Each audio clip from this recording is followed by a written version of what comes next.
Imagine living in a world with no rules, where people could lie, steal, and hurt others without consequences. Chaos, right? Well, thousands of years ago, after leading his people out of slavery, God gave them a set of laws, not to control them, but to protect them and help them live better lives. These laws were known as the Ten Commandments, and their story is one of faith, power, and a life-changing encounter on a mountain. Let's dive into it. After escaping 400 years of slavery in Egypt, the Israelites were finally free. But freedom wasn't easy. They were wandering through the wilderness, unsure of what came next. They had seen miracles, plagues in Egypt, the parting of the Red Sea, food falling from the sky, but they still struggled to trust God completely. So 3 months into their journey, they arrived at Mount Sinai, a massive rocky mountain where God would speak to them in a way no one had ever experienced before. Then something incredible happened. The entire mountain was covered in fire and smoke. Thunder roared, and a loud trumpet blasted from the heavens. The people trembled. God's presence had descended upon the mountain. Moses climbed up the mountain, stepping into the cloud of glory to hear directly from God. And that's when God gave him 10 commandments, laws that would shape the world forever. God's voice thundered as he spoke the laws, and later he carved them into 2 stone tablets. Here's what they were. Number 1, put God first. Worship only the one true God. Number 2, no idols. Don't worship anything or anyone but God. Number 3, respect God's name. Never use it disrespectfully. Number 4, honor the Sabbath. Take 1 day to rest and focus on God.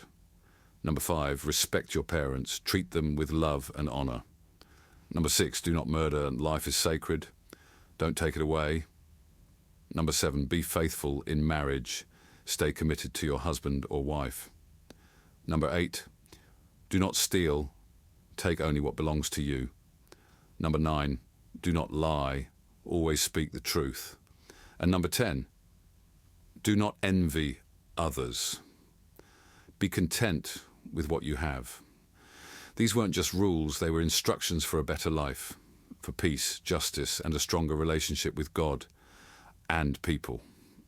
Moses had just spent 40 days and nights on the mountain with God. He had experienced something no other human had, a direct encounter with the Almighty, receiving laws that would shape the future of his people. But as Moses stepped closer to the Israelite camp, something didn't feel right. The peaceful sounds of the desert were interrupted by strange noises, cheering, loud music, and wild laughter. Moses' pace quickened. The closer he got, the clearer it became. Something was terribly wrong. While Moses was with God, receiving the commandments, the Israelites had become impatient. They thought Moses was never coming back, so they took matters into their own hands. They convinced Moses' brother, Aaron, to make them a golden calf, a false god to worship, just like the ones they had seen in Egypt. Instead of waiting on the real living God, they chose to honor a lifeless statue. Moses was furious. After everything God had done for them, freeing them from slavery, parting the Red Sea, feeding them in the wilderness, they turned their backs on him in just a matter of days. In that moment, the physical tablets broke, but something deeper had already shattered. The people's trust in God. Moses stormed into the camp, his voice booming over the chaos. Moses angrily shouting, "What have you done? How could you turn away from God so quickly?" The people were ashamed. Some tried to make excuses. Others looked away in guilt. They knew they had failed. But even in his anger, God was merciful. Moses pleaded with God not to destroy them. He went back up the mountain asking for another chance, and God, full of love and patience, gave them new tablets, rewriting the commandments once more. Despite their failure, God did not abandon them. He gave them a chance to start over. And that's the lesson for us today. We all mess up, but God's mercy is bigger than our mistakes when we turn.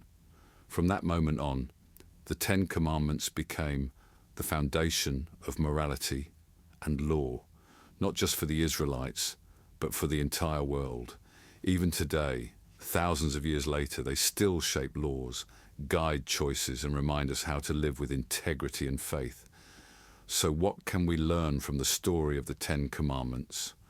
Rules aren't meant to control us, they protect us. God gives us laws out of love, not punishment. When we fail, God offers mercy and a fresh start. And most importantly, these commandments aren't just ancient rules. They are a blueprint for a life filled with peace, purpose, and a closer relationship with God. What do you think? Which of these commandments speaks to you the most? Let me know in the comments. And don't forget to like, share, and subscribe for more powerful Bible stories. Until next time, stay blessed.